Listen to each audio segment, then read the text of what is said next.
옆 사람, 뒷 사람에 이렇게 한번 인사합시다. 하나님이 당신을 부르셨습니다. 한번 믿음으로 정말 해봅니다. 하나님의 당신의 이름을 부르고 부르셨습니다. 여러분 믿으십니까? 사람은 언제 노래합니까? 기분 좋고 좋은 일이 있고 흥이 겨울 때 노래가 나오는 거예요. 대부분 그래요. 기분 좋을 때 노래하고. 그런데 예수 안 믿는 사람들, 불신자들이 예수 믿는 사람들을 이해하지 못할 때가 있어요. 그것은 예수 믿는 사람들은 즐거울 때만 찬송하는 것이 아니라, 좋을 때만 찬송하는 것이 아니라, 복을 받을 때만 찬송하는 것이 아니라, 힘들고 어렵고 지치고 고난을 당하고 더 나아가서 죽음을 앞두고도 예수 믿는 사람은 찬송을 부르는 겁니다. 그래서 어때요? 우리는 장례식에도 예수 안 믿는 것들은 아이고 이제 가면 언제 오나 이렇게 하지만 우리는 안 그렇잖아요. 우리는 며칠 후 요단강 건너가 만나리. 며칠 후 요단강 건너가 만나리. 잠시 세상에 내가 살면서 항상 찬송 부르다가 그만 안 해. 이렇게 예수 믿는 사람들은 죽음 앞에서도 찬송을 부르는 거예요.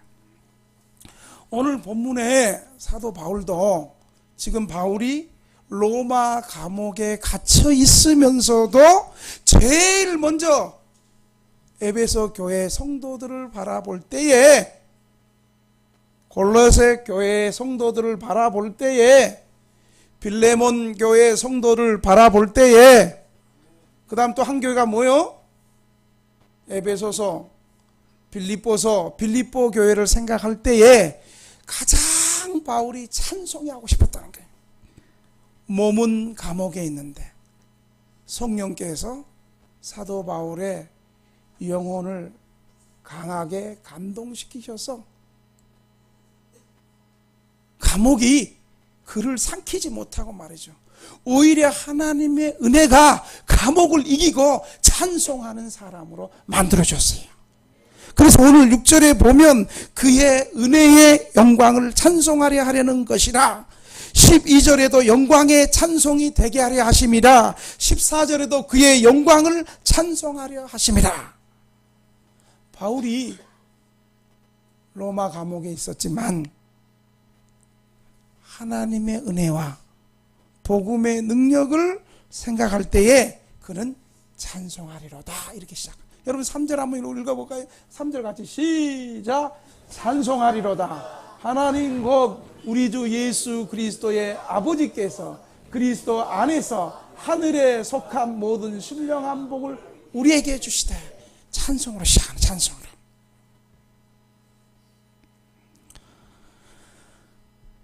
미친 사람이 아니고서는 춥고 배고프고 감옥에 갇혀있고 자유가 박탈당하고 이런 상황에서 어떻게 찬송할 수 있겠습니까? 이렇게 고백할 수 있겠습니까? 바울은 지금 복음을 전하다가 로마 감옥에 갇혔는데 억울하다고 신세 한탄하거나 더 나아가서 하나님을 원망하지 않고 자신의 현재 모습을 당당하게 고백하는 것이에요. 오히려 감격 속에서 하나님을 찬송하고 있습니다. 바울에게 있어서 그의 시작은 감옥이 아니라 창세전에 하나님의 기쁘신 뜻 가운데 나를 구원하시고 하나님의 형상으로 나를 지으신 하나님 앞에 찬송하고 있는 것입니다. 여러분의 시작은 어디입니까? 나의 시작이 혹시 나는 고아로 태어나서 실패한 알코올 중독자의 부모님의, 가난한 병든 부모님의, 실패자요, 노숙자요, 늘 스스로를 절망하면서 병적인 열등감 속에서 술로 도박으로 인생을 허비하고 계시지 않습니까? 여기 계신 분들은 아니지. 아직 주일날 하나님 앞에 나오지 못하고 저 동네에 있는 사람은 아마 그렇게 살아갈 있을 거예요. 우리의 시작은 창세 전에 하나님의 기쁘신 뜻 가운데 하나님께서 나를 소중하고 존귀한 하나님의 형상 가운데 나를 부르시고 이곳에 인도해 주셨다는 사실을 여러분 믿으시기 바랍니다. 놀랍게도 하나님은 하나하나 지명해서 부르시되 우리를 향한 하나님의 꿈과 소망을 가지고 우리를 불러주셨다는 것을 여러분 기억하시기를 바랍니다. 이사야 43장 1절 2절에 보면 이렇게 이사야가 말하고 있습니다. 같이 한번 읽어볼까요? 시작. 야곱아, 너를 창조하신 여호와께서 지금 말씀하시니라. 이스라엘아, 너를 지으신 이가 말씀하시니라. 너는 두려워하지 말라. 내가 너를 구속하였고 내가 너를 지명하여 불렀나니 너는 내 것이라. 아멘. 여기서 야곱아, 이스라엘이라는 단어가 나오면 자기 이름을 넣어서 한번 부릅니다. 누구 이름요? 또 양호가 하면 안 돼요. 자기 이름을 불러야 돼. 제가 양호가 한다 그래서 여러분 양호가 하면 안 돼. 저는 양호가 하면서 내 이름을 부를 건데 틀림없이 여기서 조는 사람은 한 3명은 양호가 할 거야. 그 사람은 예배 끝나고 밥도 안 줄 것이고. 자, 한번 자, 야고바의 자기 이름, 이스라엘의 자기 이름 한번 하겠습니다. 자, 준비됐습니까? 목소리가 좀 불안해요. 한 2명은 있을 것 같아. 자, 시작. 양호가, 너를 창조하신 여호와께서 지금 말씀하시니라. 민호가, 너를 지으신 이가 말씀하시니라. 너는 두려워하지 말라. 내가 너를 구속하였고 너를 지명하여 불렀나니 너는 내 것이라. 오늘 이 말씀이 여러분의 심령 깊은 곳에 살아 역사하시기를 주님의 이름으로 축원합니다.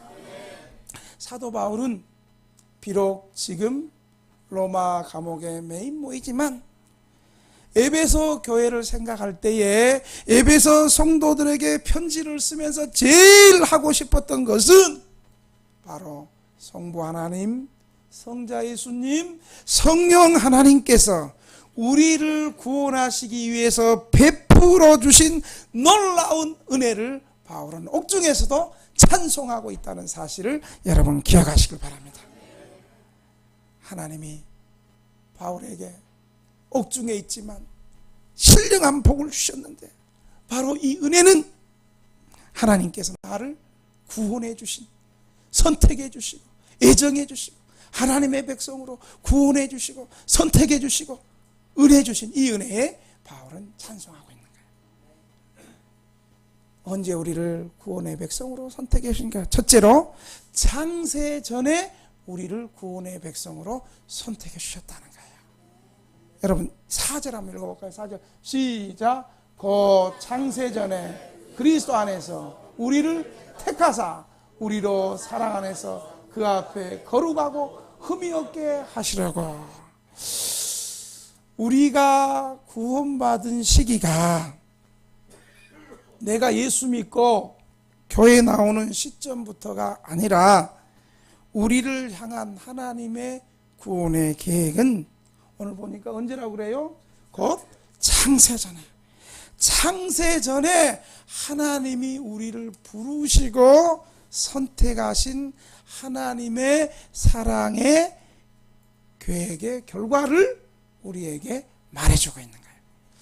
창세전이라는 말은 말이죠, 우주의 기초를 놓기 전에를 말하고 있는 거예요. 창세전과 비슷한 말을 성경이 2군데 쓰고 있는데 창세기 1장 1절에 보면 태초에, 요한복음 1장 1절에도 태초에 이렇게 말하고 있습니다. 창세기 1장의 태초는 세상의 창조와 연관해서 사용되었고, 요한복음의 태초는 우주의 창조 이전의 태초를 말하고 있는 겁니다. 오늘 사도 바울이 에베소 교회의 창세 전에라는 말은 창세기의 태초보다 요한복음에서 말하는 태초를 말하고 있는 거예요. 하나님께서 인간에 대한 구원의 선택을 세상을 창조할 때가 아니라 훨씬 그 전의 일인 것이에요. 하나님은 시공간을 초월하시기 때문에 그때를 시간적으로 계산할 수가 없어요. 다만 영원 전이라고 표현할 수밖에 없어요. 세상을 지으시기 그 영원 전에 하나님께서 이곳에 앉아있는 저와 여러분 한 사람 한 사람의 이름을 부르시고 우리를 하나님의 백성으로 부르시고 선택해 주셨다는 사실을 믿으시기 바랍니다. 하나님이 먼저 우리를 선택하시고 때가 되니까 우리를 등대교에 불러주셨다는 사실을 믿으시기 바랍니다. 바울은 이 놀라운 사실을 어디서 알았어요? 편안하고 안락한 서재에서, 좋은 환경에서 이 사실을 안 것이 아니라 로마 감옥에 매여 있으면서 에베소 교인들 뿐만 아니라 오늘 이 시대를 살아가는 오고 가는 모든 세대들에게 하나님께서 영원 전에, 창세 전에 하나님께서 작정하신 구원에 대한 찬양이 영원한 진리임을 바울은 간격에서 찬송하고 있습니다.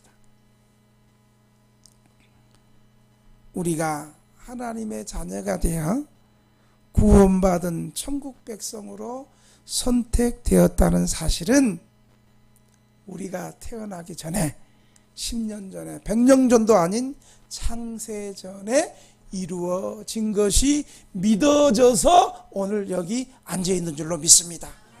또 이제 안 믿어져도 하나님 앞에 예배의 자리 나오고 말씀이 선포될 때 성령님께서 여러분의 마음을 감동시켜줄 때 언젠가 고백되어 질 것입니다.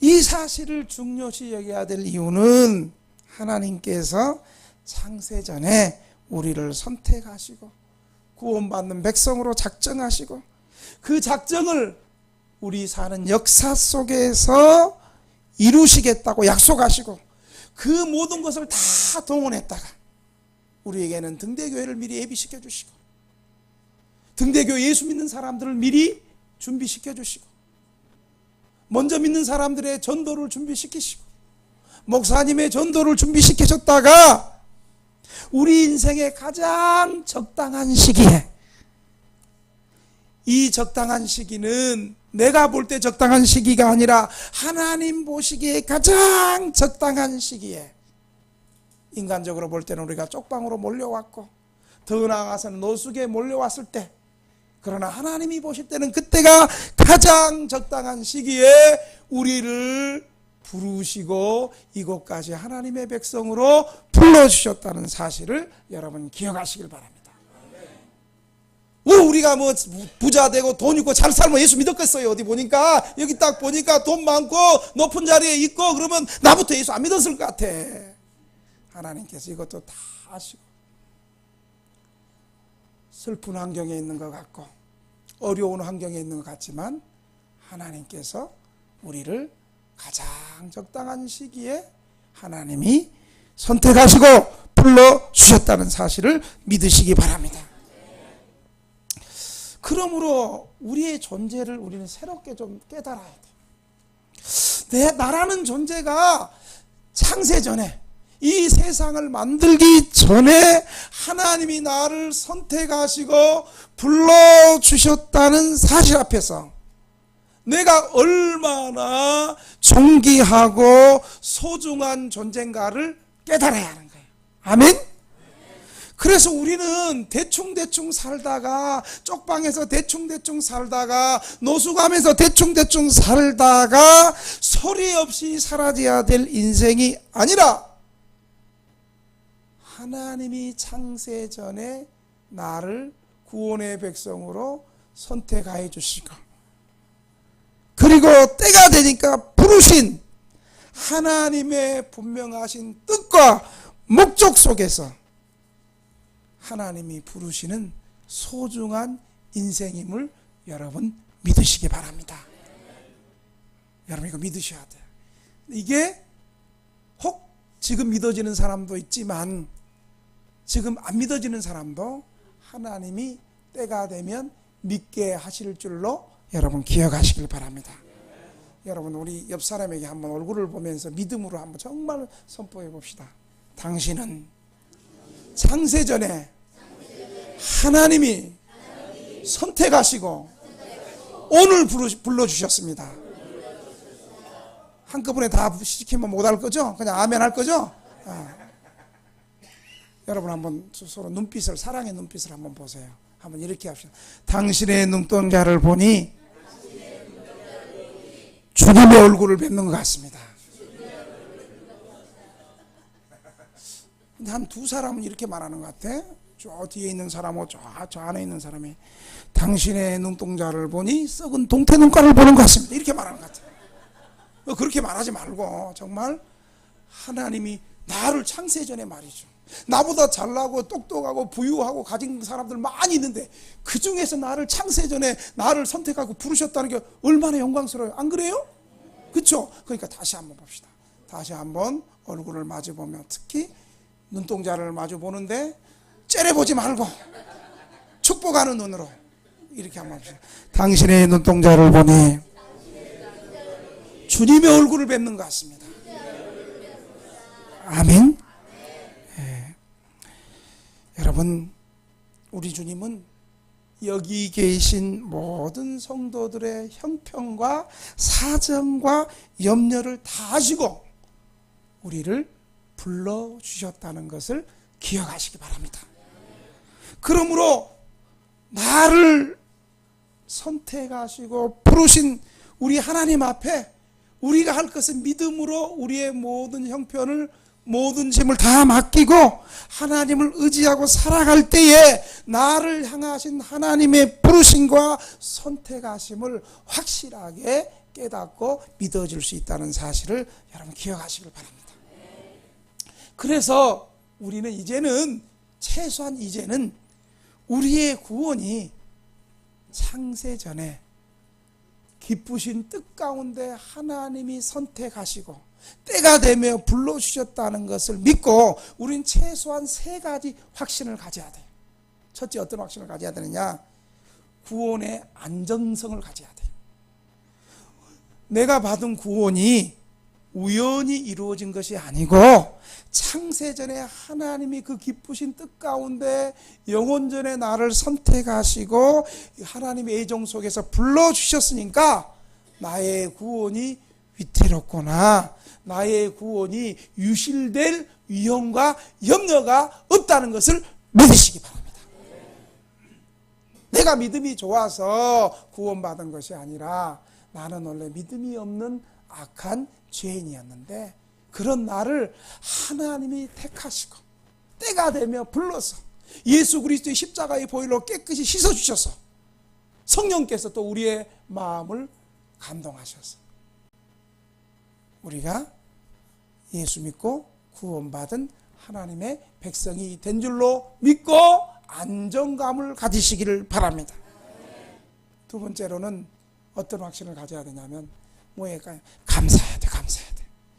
나에게는 구원받을 만한 어떤 공로도 행위가 전혀 없고 도리어 우리의 삶은 지금까지 부단히 하나님을 거스려 악을 행하는 추악한 인생들인데 은혜로 구원받은 것을 우리는 감사해야 될 줄로 믿습니다.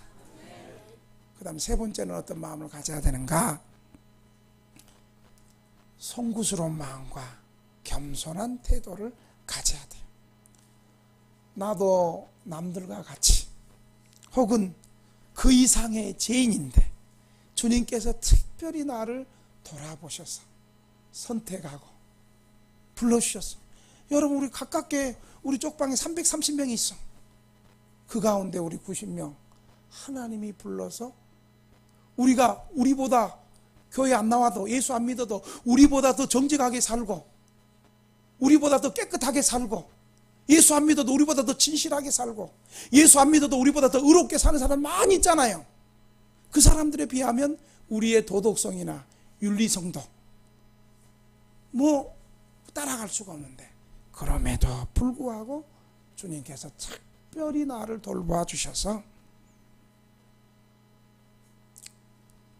그렇게 불러주셨으니까 이 세상에서 누구보다 더 많은 수고와 봉사하며 살아가야 되는 겸손한 인생이란 사실을 여러분 기억하시기를 바랍니다. 사도 바울은 이 찬송하는 두 번째가 하나님이 선택의 동기를 말해요. 선택의 동기를 한번 따라합시다. 하나님의 선택의 동기는 내가 무슨 공로가 있어서가 아니라 사랑 안에서 나를 부르셨다. 우리에게 주신 구원이 우리의 무슨 공로가 아니라 공로가 있어서 우리를 보상해 주는 것이 아니라 아무런 공로가 없음에도 불구하고 우리에게 구원을 베풀어 주셨습니다. 성경에 보니까 우리는 창조 때부터 근본적으로 하나님의 사랑의 대상이고 하나님의 기쁨의 대상이고 하나님이 우리를 지으시고 너무너무 좋아가지고 탄성을 지르고 불렀어요. 우리 전사님 둘째 아들 낳았을 때 기뻤어요? 슬펐어요? 근데 어떻게 대답이 그렇게 기뻐하는 것 같지는 않아? 기뻤지요? 네, 기뻤어요. 딸이 나왔으면 좋겠는데 아들이 나와도 그래도 기쁜 거예요. 혹시 셋째 또 아들 낳아도 기쁜 거예요. 근데 셋째는 딸일 것 같아. 창세기 1장 31절에 보니까 하나님이 우리 인생을 지으시고 한번 따라 합시다. 하나님이 보시기에 심히 기뻤더라. 그냥 기쁜 게 아니야. 너무너무 좋아가지고 춤추고 감격할 정도로 심히 기뻤던 사람들이에요. 하나님이 여기 앉아있는 한 사람 한 사람을 하나님이 보실 때 심히 기쁘다는 거예요. 하나님이 우리를 만드시고 너무 좋아서 탄성을 부르시고 사랑하고 기뻐하시는 하나님에게는 없어서는 안 될 소중하고 사랑스럽고 자랑스러운 기쁨의 존재가 바로 우리 하나님의 백성들이라는 사실을 여러분 기억하시길 바랍니다. 우리가 하나님을 감동시킬 어떤 행위로 인해서 하나님이 나를 사랑하신 것이 아니라 우리 존재 자체가 하나님의 큰 탄성을 지르고 하나님이 사랑스러울 만큼 우리 자체가 존재 자체가 그렇게 소중하고 존귀한 존재라는 사실을 여러분 기억하시길 바랍니다. 마치 부모에게 자녀가 효도해서 기쁜 것이 아니라 옆에 있는 것 자체만으로 살아있는 것 자체만으로 사랑스럽고 기쁜 것처럼 하나님이 보실 때 우리는 그런 사랑스럽고 소중하고 존귀한 존재라는 것을 여러분 믿으시기 바랍니다. 근데 여러분이 아멘 소리가 이렇게 부족한 것은 이것을 원수 마귀 사탄이 못 믿게 하는 거예요.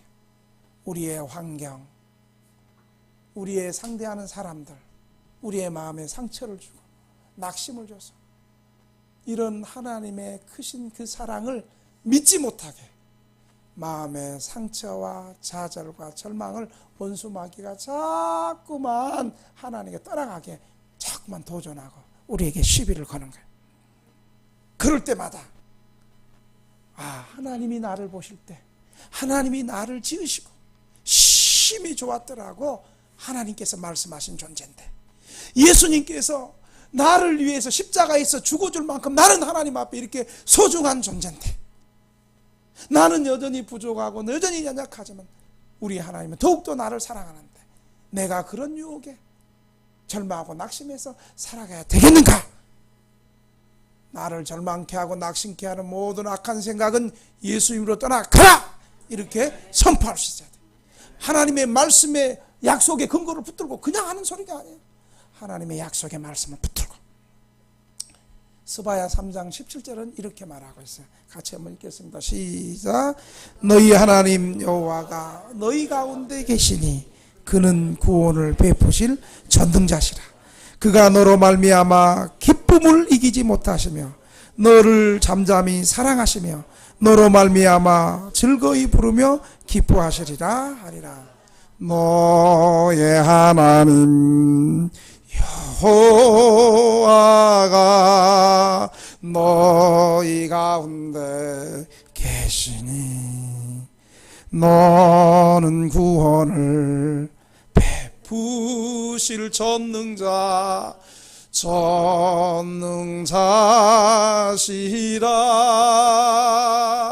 내가 너로 인하여 기쁨을 이기지 못하시며 너를 잠잠히 사랑하시고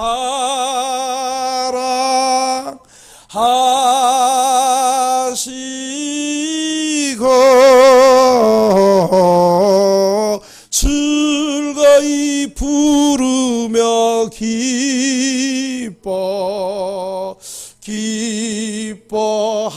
기뻐하시리라. 할렐루야. 우리가 하나님 앞에 이렇게 사랑스럽고 소중한 존재라는 사실을 여러분 기억하시길 바랍니다. 그러므로 사람들이 아무리 우리의 현재의 모습을 보고 평가하고 나를 보이는 외적인 모습으로 나를 무가치하게 여긴다 할지라도 우리는 하나님이 없어서는 안 될 소중하고 존귀하고 사랑스러운 존재라는 하나님의 기쁨의 대상이라는 것을 여러분 기억하시길 바랍니다. 우리 한번 우리 스스로에게 한번 외쳐봅시다. 나는 주님의 사랑의 대상이다. 우리 옆 사람하고 당신은 주님의 사랑의 대상입니다. 누가 뭐래도 주님께서 사랑하십니다. 왜 누가 뭐래는 안 합니까? 그것도 누가 뭐래도 주님께서 당신을 사랑하십니다. 끝까지 책임지십니다. 한마디도 안 해도 끝까지 책임지십니다. 아멘 할 때까지 끝까지 책임지십니다.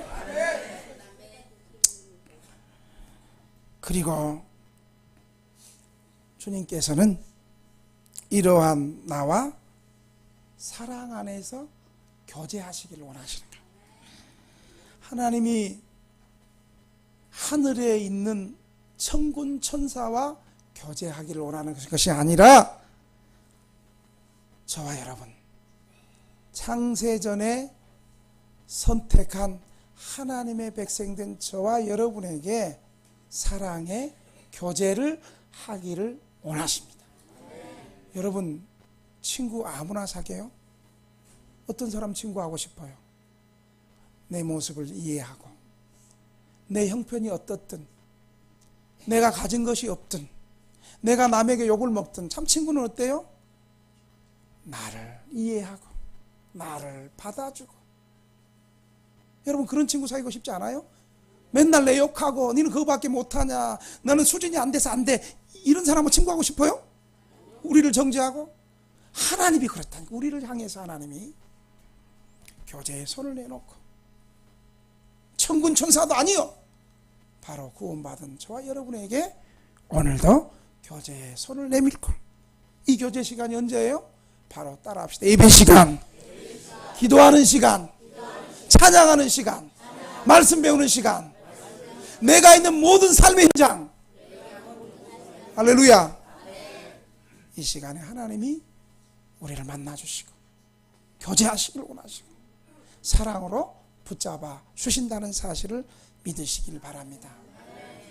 마지막으로 하나님께서 선택하신 목적이, 우리 한번 3절 한번 읽겠습니다. 다시 한번 4절 읽겠습니다. 시작. 오 창세전에 그리스도 안에서 우리를 택하사 우리로 사랑 안에서 그 앞에 거룩하고 흠이 없게 하시려고. 하나님이 우리를 선택하신 목적이, 한번 따라합시다. 거룩하고 흠이 없게 하시려고. 우리를 그리스도 안에서 창세 전에 선택하시고 무조건적 사랑으로 부르시는 목적이 무엇일까요? 그것은 우리의 죄와 허물을 용서하시고 우리를 하나님 앞에 깨끗하고 거룩하고 흠이 없게 하시려고 우리를 불러주셨습니다. 여러분, 온 인류 역사를 통해서 누가 감히 하나님 앞에 설 만큼 깨끗하고 거룩하고 흠이 없는 사람이 어디 있겠습니까? 모세가 주의 영광을 내게 보여주소서라고 간청했을 때 여호와께서 뭐라고 말했는지 아십니까? 출애굽기에 내가 내 얼굴을 보지 못하리니 나를 보고 살 자가 없음이로다. 이사야도 성전에서 기도하는 가운데 하나님의 영광을 보고 처음 그가 고백했던 말이 화로다 내가 망하게 되었도다. 나는 입술이 부정한 사람이요 입술이 부정한 백성 중에 거하면서 만군의 여호와이신 왕을 배웠음이로다. 우리가 어떻게 하나님 앞에 흠없이 설 수 있겠습니까? 신약시대 이후에는 제물도 드리지 않았는데 어떻게 흠없이 설 수 있겠습니까? 그것은 하나님의 사랑 안에서 가능합니다. 하나님께서 자기 아들 예수 그리스도를 로마서 5장 8절에 보니까 우리가 아직 죄인 되었을 때 그리스도께서 우리를 위하여 죽으심으로 하나님께서 우리에 대한 자기의 사랑을 확증시켜 주셨다는 하나님의 크신 사랑 때문에 우리는 흠없고 거룩한 자로 될 수 있는 거예요. 하나님이 불러주신 그 결과가 지금은 부족하고 허물 많고 연약하지만 하나님이 앞으로 우리를 거룩하게 만들어 가실 줄 믿으시기 바랍니다. 여기서 분명히 기억할 것은 하나님께서 거룩하고 흠이 없는 사람만 골라서 하나님의 자녀로 선택한 것이 아니라는 거예요. 원래 나는 거룩하지 못하고 원래 나는 추하고 더러운데 그런 나를 하나님이 선택하시고 불러주셔서 우리를 거룩하게 하시겠다고 하나님께서 약속하고 계시는 거예요. 이 땅에 하나님으로 오신 예수님을 보십시오. 예수님은 거룩하고 깨끗하고 학식 있는 사람들도 물론 만나줬지만 예수님이 만나셨던 대부분의 사람들은 추하고 더럽고 부정한 창기들, 탐욕에 눈먼 세리들, 율법의 저주를 받아서 문둥병이 걸렸고 중풍병이 걸렸다고 하는 그런 병든 사람들, 그리고 사람 대접받지 못했던 가난한 사람들, 율법을 알지 못한다고 무시당했던 무식한 사람들, 빚 때문에 이리저리 쫓겨다녔던 고통스럽던 사람들, 그리고 사람 취급받지 못하고 엄청난 충격과 고통 속에서 귀신 들린 사람들, 사람 대접받지 못했던 그들을 우리 주님이 만나주시고 오히려 그들의 허물과 죄를 용서해 주시고 구원받는 하나님의 백성으로 회복시켜 주시고 그들을 오히려 거룩하다고 축복하신 주님을 기억하시길 바랍니다. 오히려 우리 주님이 만나주신 사람들은 거룩하지 못하고 흠이 많은 사람들이 더 많았습니다.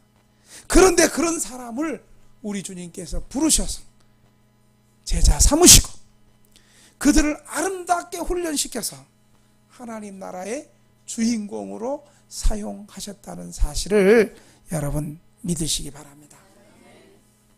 사랑하는 등대교회 성도 여러분, 현재 여러분의 모습이 너무나 초라합니까? 사람들 때문에, 아니 나 자신조차도 볼품없고 자랑할 것 없는 부끄럽고 추한 모습 때문에 내 자신이 싫습니까? 우리 하나님께서 우리를 창세전에 우리를 하나님의 백성으로 선택하시고 때가 되니까 우리를 불러주셔서 비록 깨끗하지 못하고 거룩하지 못한 우리를 하나님께서 예수님의 십자가의 죽음을 통해서, 예수님의 십자가의 죽으심을 통해서 우리를 거룩하고 흠이 없는 백성으로 부르시는 하나님의 소중한 목적 아래 우리를 불러주셨다는 사실을 믿으시기 바랍니다. 지금은 좀 허물이 있고 부족해도 하나님께서 나를 지금 고쳐가시고 만져가시고 회복시켜 가시는 과정에 있음을 믿고 성령의 도우심 속에서 우리를 거룩하고 흠이 없는 백성들로 믿음 안에 있는 사람들을 반드시 변화시켜 나갈 줄로 믿으시기 바랍니다.